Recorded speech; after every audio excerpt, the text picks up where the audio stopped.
Good morning, good afternoon, good evening, wherever you are watching me this morning, this afternoon, this evening, wherever you are. I welcome you to Alemano TV. Alemano means who do I want to be? What do I want to be? And what result do I want to produce? And today I have a topic to discuss in regards to what that is going to look like. Why Alemano TV and why is this going to do for us? The topic today is going to be grief, loss, and leadership. And to help me expand on it briefly is two extraordinary people that will join me in the studio. Coming up along is Miss Petra Page, who is a grief coach, and also along with me to discuss this topic is Mr. Wilfred Roach. Hi, Petra. Hi. Hello, Will. Hi, Victoria and Petra. Hi, Will. Welcome to today's broadcast. We are going live on Alemano TV channel on YouTube and also live on LinkedIn. So my first question is grief, loss, and leadership. When we are appointed to a leadership position, be it at home, wherever, or in the office, there's a level of grief and loss that we bring into the position as a result of how much we have accumulated over the years or how much we are bringing it fresh. So in regards to loss and grief and leadership, what is your perception about leadership as far as stepping up and doing the right work is concerned? Petra, I'll start with you first. Yeah, sure. Hi, thanks for that, Victoria. It's a lovely question. The way that I look at grief is it is an experience of disempowerment, where whatever it is that we wanted to have happen or a connection that we have is gone and we have been left disempowered. And there is grief about that. There's the grief is really the expression of our powerlessness. And so when it comes to leadership and we're carrying grief inside us, there can be a question of how empowered am I actually? It can cause us to hold back and be a bit closed down. And not just because of our perception of ourselves as having something has happened to us that we could not have any agency over, but also the sense that, when we're very emotional about things, we're not necessarily accessing our best resources, the strongest parts of ourselves. So I think that it's that question of really, where am I? Can I, what can I call out of myself in response to this situation? How can I still bring my character qualities to the fore to really respond, rather than be defined by the grief and closed down by it or by the situation? Excellent. Before I move to you, Will, in regards to this, many of you who are watching live from LinkedIn and YouTube right now, you will understand, or if you have been following me for a while now, the last couple of months has been very, very difficult for me and my family, and we went through a whole lot of difficulties. And in the situation, there was a leadership that was supposed to be provided, and there was a different scenarios that were presented, and I saw my dad step up and provide leadership in that particular area. And that particular experience has actually brought about this topic and discussion that we are having today. So, Will, I would like to go and get your thoughts or your take on what Petra has just said in terms of how much of disempowerment or empowerment grief bring into us when we are in leadership, depending on what is happening in our personal lives or in the professional area. Yes. Thank you, Victoria. Thank you, Petra. I think that actually there is much strength to be found in vulnerability, which grief can actually expose in a leadership situation or a leadership role. And certainly I know from my own very personal experience, when I experienced loss, I really gave a permission to myself. That's the word I'm searching for. I gave permission to myself to be in that loss. And actually, it was a very effective way for me to continue to function at what was a very stressful time. but also to give support to those around me who were aware of my loss, but were not, I wasn't, and they weren't consumed by it. So I guess it was about really finding, um, identifying boundaries, and really saying what needed to be given attention in that particular moment.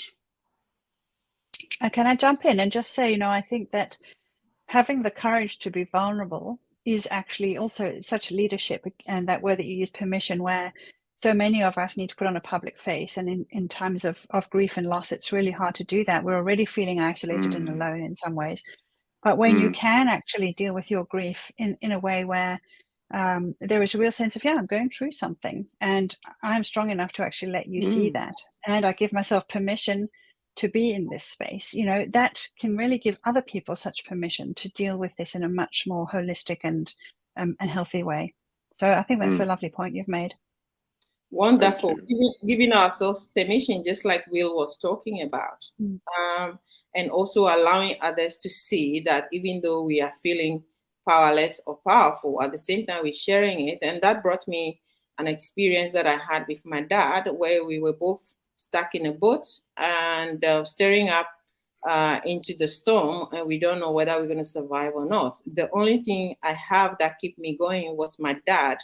I was looking up to him. I know that I look at my dad like the Superman, the Iron Man, that nothing will, as long as my dad is in the boat, I'm okay. But at that moment, there is this level of vulnerability, but he was able to strengthen himself. And all he can say to me that this will pass. It's just a storm, and this will also pass. If we keep going in a particular direction, we're going to land here. And so talking about self leadership and being able to be vulnerable at the same time, balancing off with our own strength on a personal level. How much more can we allow ourselves, like we were saying, giving yourself permission to be vulnerable? At the same time, you don't let your vulnerability to overwhelm you.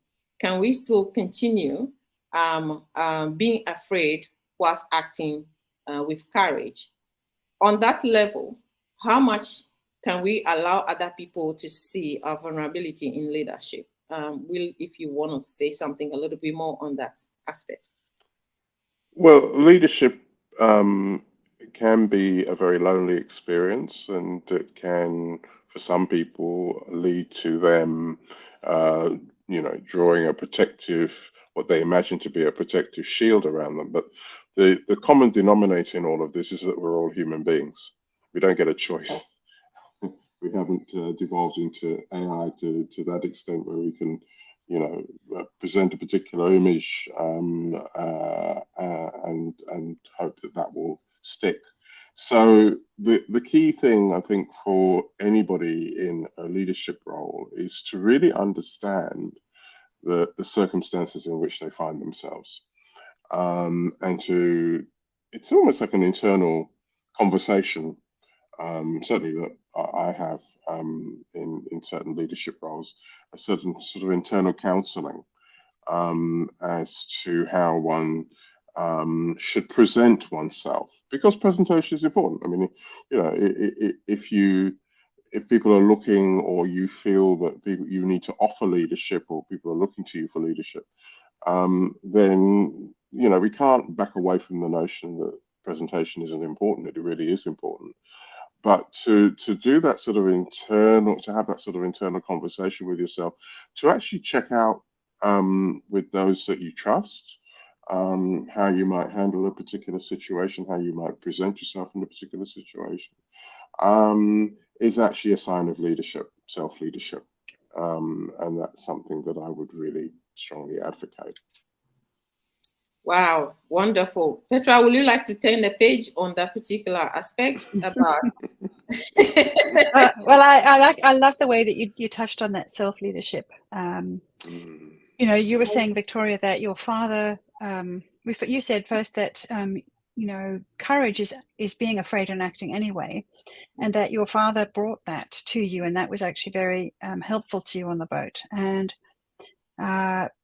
I think that that self-leadership is really very much a part of responding and bringing something out of yourself that you may not even have been aware of. And that comes back to self-awareness. So, you know, he needed to hold the space for you, or if you're in a leadership position at work, you need to hold the space for other people.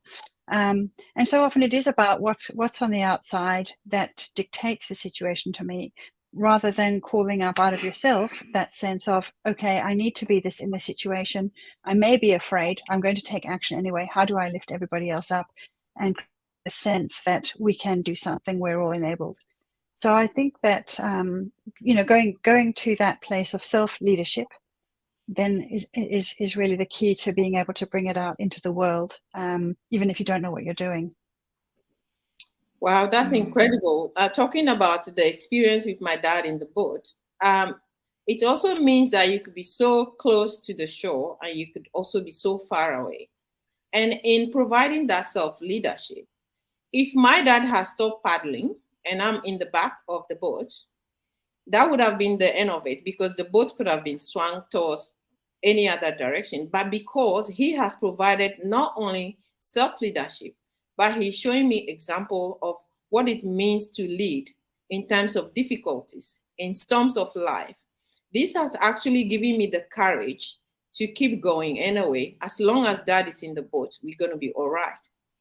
Looking at the leadership and experiences that are around us in today's world, both locally and globally, because today we're just going briefly about what is to come, can we actually say that the leaders that we are producing today, both locally and globally, we can look up to a certain element that, or a thread that runs through both locally and internationally as to about, can we say the leadership that we are seeing on the global stage actually also start from within?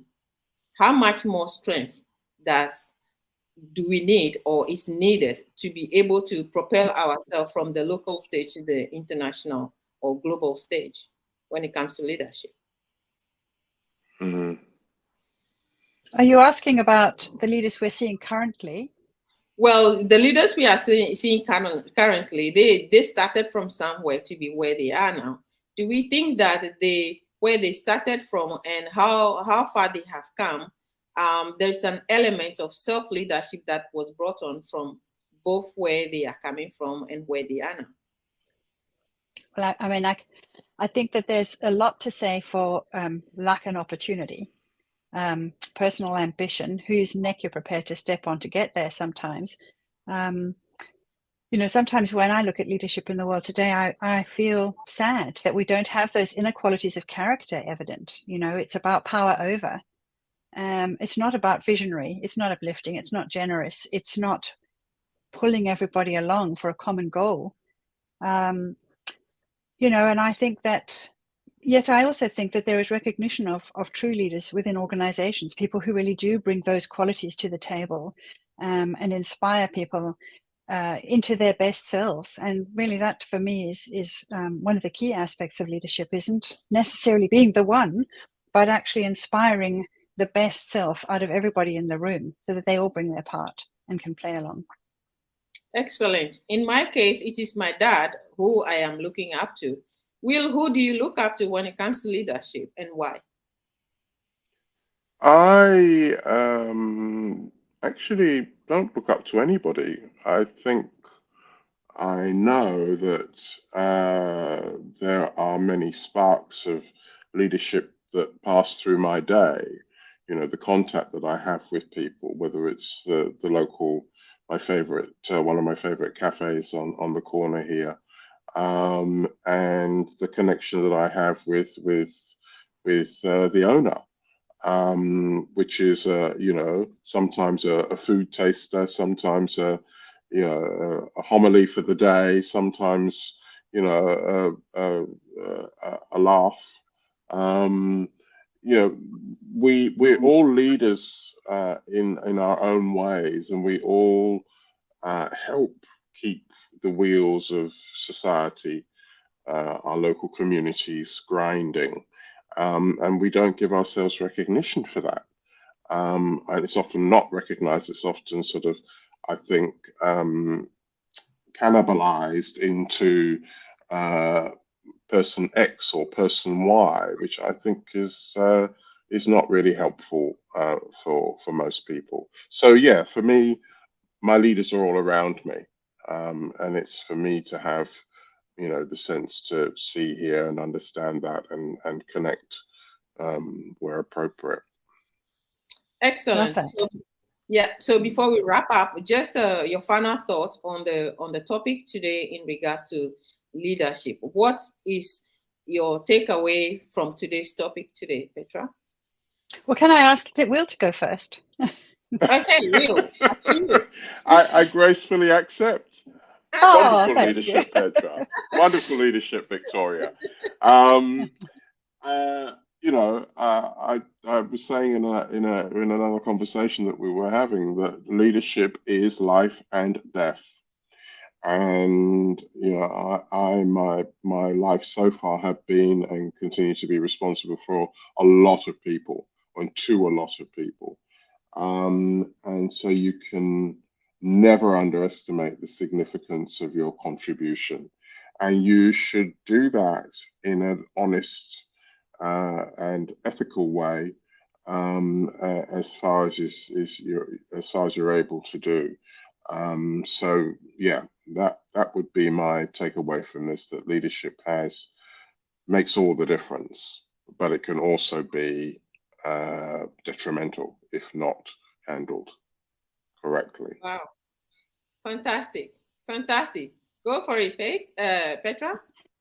Well, I love to build on Will's idea that you know, there is leadership within each of us, and it's actually important, you know, that it makes or breaks things, how you are and what you spread about. Bringing that sense of leadership to yourself and out of yourself as part of the bigger whole is really important, rather than waiting passively for leadership to come from outside and then you'll just kind of flow with it. And that's not to say go ahead and be a rebel. It is about actually being responsible for yourself and bringing yourself forward in the best way that you can. This is Alemano.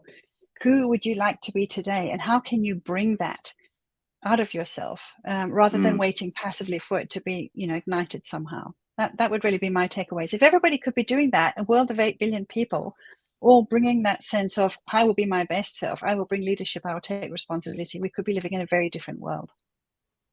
Wow, that is so loaded. That is so loaded.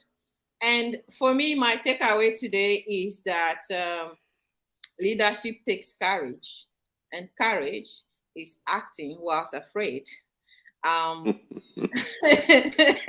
And because courage is acting whilst afraid, like I said, my dad in that boat at that moment, I don't think he wasn't afraid. He was afraid, but he was showing courage by acting while still paddling the boat, and just keep going. And if you don't stop, there's a result that you're going to produce. Alemano means, who do I want to be?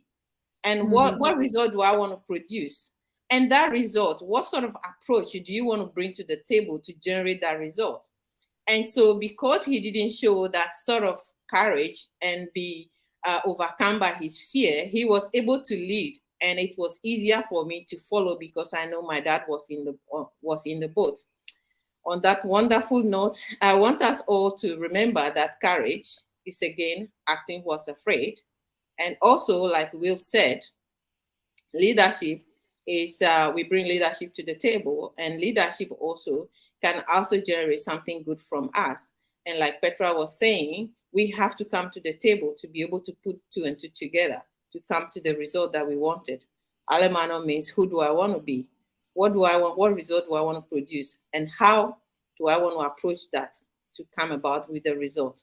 On that note, we want to say a very thank you to Petra Page and Wilfred Roach. We look forward to seeing you again sometime next week at the same time.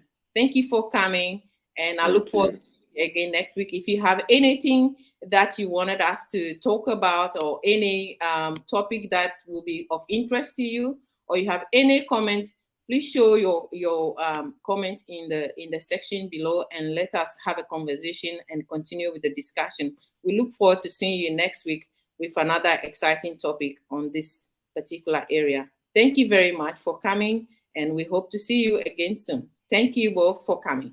Bye now. Thanks for the opportunity, Victoria. Thanks, Will. It was lovely talking. Bye. Thank you. Same Thank here. you. Bye. Bye. Bye. See you later. Bye. Bye. Bye. Bye.